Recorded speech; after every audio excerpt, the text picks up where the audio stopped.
ಏನೋ ಯೋಚನೆ ಮಾಡ್ತಿರೋ ಹಾಗಿದೆ. ಮೇಸ್ತ್ರಿ ಕೂತ್ಕೊಳ್ಳಿ. ನೀವು ಬಂದಿದ್ದೆ ಗೊತ್ತಾಗ್ಲಿಲ್ಲ, ಸಾರಿ. ಸರ್, ಇವರು ಶ್ರೀಧರ್ ಅಂತ. ನಮಸ್ತೆ ಸರ್. ನಮಸ್ತೆ. ಶ್ರೀಧರ್ ಅವರೇ, ಇವರು ರಾಘವ್ ಅಂತ. ಒಂದು ಕಾಲದಲ್ಲಿ ನಂಬರ್ 1 ಕನ್ಸ್ಟ್ರಕ್ಷನ್ ಕಂಪ್ನಿ ಇವ್ರದ್ದು. ಕೆಲಸ ಅಂದರೆ ಇವರು ಅಂದರೆ ಕೆಲಸ. ಅದಕ್ಕೆ ನಿಮ್ಮನ್ನು ಇವ್ರ ಹತ್ರ ಕರ್ಕೊಂಡು ಬಂದೆ. ಲಕ್ಷ್ಮಿ ಕನ್ಸ್ಟ್ರಕ್ಷನ್ ಕಂಪ್ನಿ ಅಂದರೆ ಆಗ ಅಷ್ಟೆಲ್ಲ ಹೆಸರಿತ್ತು. ಮೇಸ್ತ್ರಿ, ಈಗ ಬಂದ ವಿಷಯ ಅದೇ ಸರ್, ಇವ್ರದ್ದೊಂದು ಪ್ರಾಜೆಕ್ಟ್ ಇತ್ತು. ಅದನ್ನು ನೀವೇ ಮಾಡಬೇಕು ಅಂತ ನಮ್ಮ ಆಸೆ.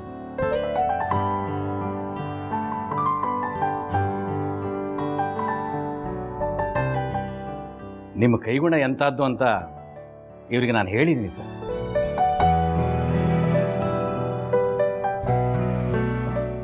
ಶ್ರೀಧರ್ ಅವರೇ, ಯಾವುದೋ ಒಂದು ಕೆಟ್ಟಗಳಿಗೆ ಏನೇನೋ ಆಗಿ ಇವರು ದೊಡ್ಡ ಆಫೀಸು ಹೊರಟೋಯ್ತು.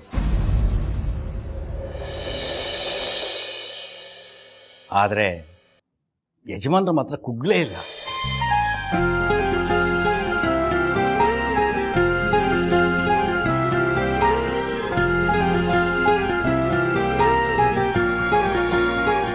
ಅದಕ್ಕಿಂತ ಹೇಳಬೇಕು ಅಂದರೆ ಅಮ್ನವರು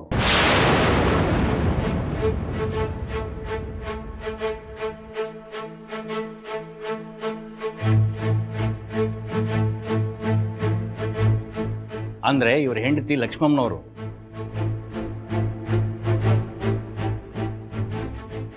ಅವರು ಹೆಸರಿಗೆ ತಕ್ಕ ಹಾಗೆ ಇವರು ಪಾಲಿಗೆ ಲಕ್ಷ್ಮಿಯಾಗೆ ನಿಂತ್ಕೊಬಿಟ್ರು.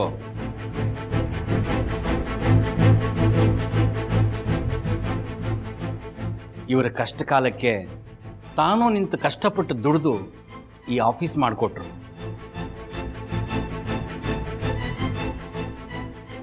ಮತ್ತೆ ಇವರನ್ನ ಈ ಚೇರ್ ಮೇಲೆ ಕೂರೋ ಹಾಗೆ ಮಾಡಿದ್ರು.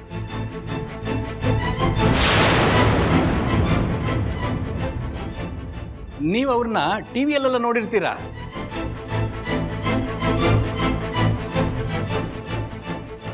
ಹೇಳ್ರಿ ಮೇಲೆ.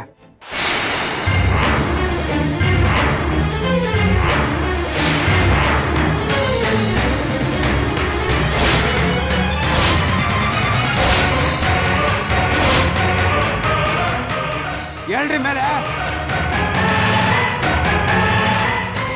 ಅವಳಿಂದನೇ ಇದೆಲ್ಲ ಆಗಿದ್ದು, ಹೌದು.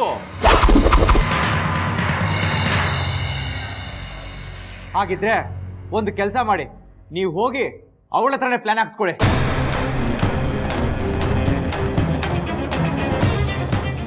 ರೀ ಮೇಸ್ತ್ರಿ, ನಿಮಗೆ ಯಾಕೆ ಊರು ಸಾಬ್ರಿ?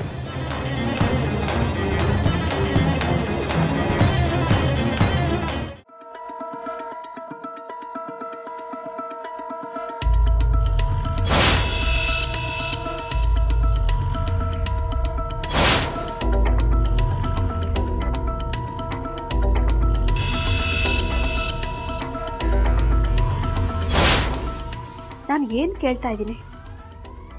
ನಾನು ಕೇಳಿದ್ದೆಲ್ಲ ನಿಜನಾ? The great couple Lakshmi Raghav ಆದರ್ಶ ದಂಪತಿಗಳು, ಅವರಿಬ್ಬರ ಮಧ್ಯೆ ಬಿರುಕು.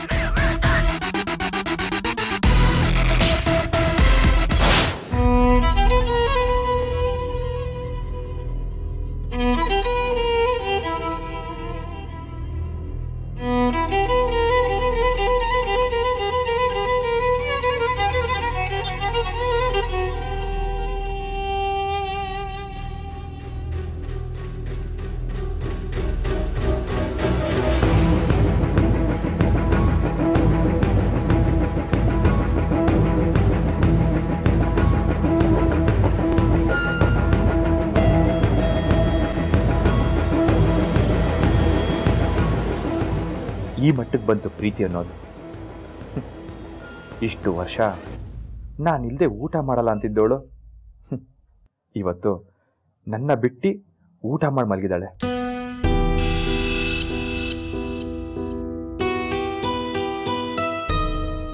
ಇವತ್ತು ಈ ರಾಘವ ನಿನಗೆ ಲೆಕ್ಕಕ್ಕಿಲ್ದಾಗ ಆಗ್ಬಿಟ್ಟಿದ್ದಾನಲ್ವಾ?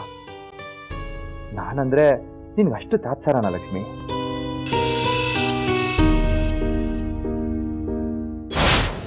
ಅವಳು ಬೆಳೀತಾ ಇದ್ದಾಳೆ ಅಂದ್ಕೊಂಡೆ, ಆದ್ರೆ ಬೆಳೀತಾ ಬೆಳೀತಾ ಬೀಳ್ತಾ ಇದ್ದಾಳೆ.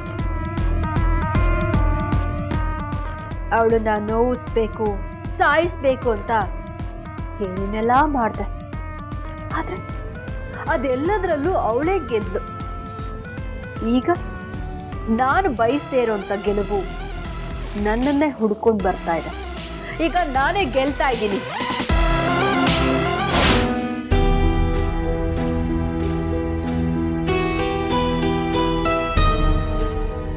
ಗೆಲ್ತಿದ್ಯಾ ಗೆಲ್ಲು, ಆದರೆ ಆ ಗೆಲುವಿನ ಮದ ನಿನ್ನ ಸಂಸಾರದಲ್ಲಿ ಸೋಲಿಸ್ತಿದೆ ಲಕ್ಷ್ಮಿ. ಇವತ್ತು ನಾನು ಯಾಕೆ ಬೇಕು ಹೇಳು? ನಿನಗೆ ಬೇಕಿರೋದಲ್ಲ, ಎಲ್ಲ ನಿನ್ನಿಂದನೇ ಒಳ್ಳೇದಾಗ್ತಿದೆ ಅನ್ನೋ ಹೆಸರು.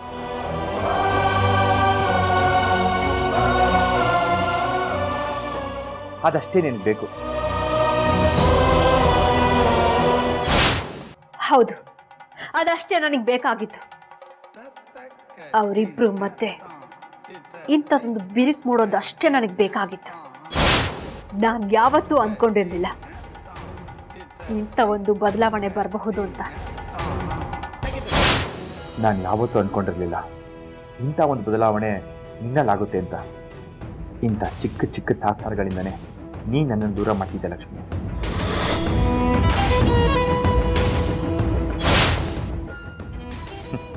ಇವತ್ತು ನಿನಗೆ ನಿನ್ನ ಗಂಡ ಅಂದ್ರೆ ಲೆಕ್ಕಕ್ಕಿಲ್ಲ. ಸಾಕು, ನನಗಿದೊಂದೆಳೆ ಸಾಕು. ಈಗಷ್ಟೇ ಮೊಳಕೆ ಹೊಡೆದಿರೋ ನಿಮ್ಮ ಜಗಳನ ನನ್ನ ಬುದ್ಧಿವಂತಿಕೆ ಅನ್ನೋ ನೀರು ಹಾಕಿ ಅದನ್ನ ದೊಡ್ಡದಾಗಿ ಬೆಳೆಸೋದು ಹೇಗೆ ಅನ್ನೋದು ನನಗೆ ಚೆನ್ನಾಗಿ ಗೊತ್ತಿದೆ.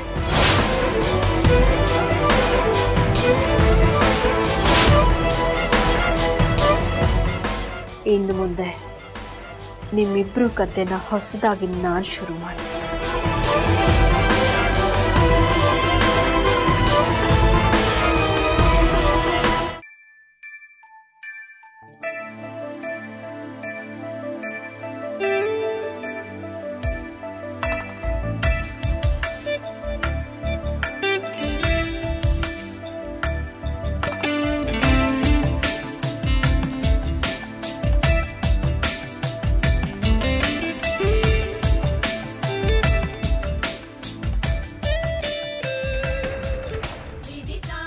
ಅಮ್ಮ, ಬಾ ಮಗಳೇ, ನಾನೇ ಕಾಫಿ ತಗೊಂಡು ಬರಬೇಕು ಅಂತಿದ್ದೆ.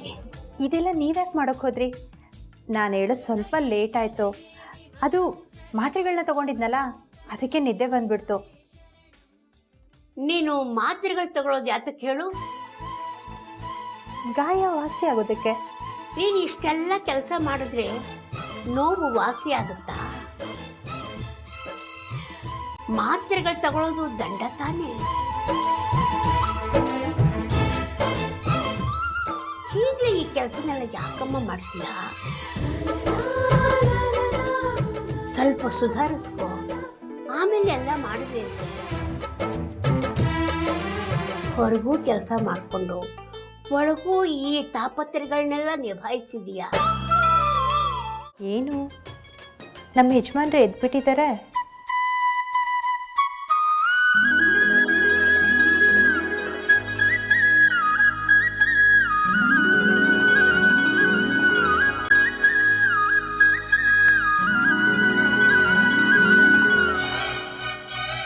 ರೀ,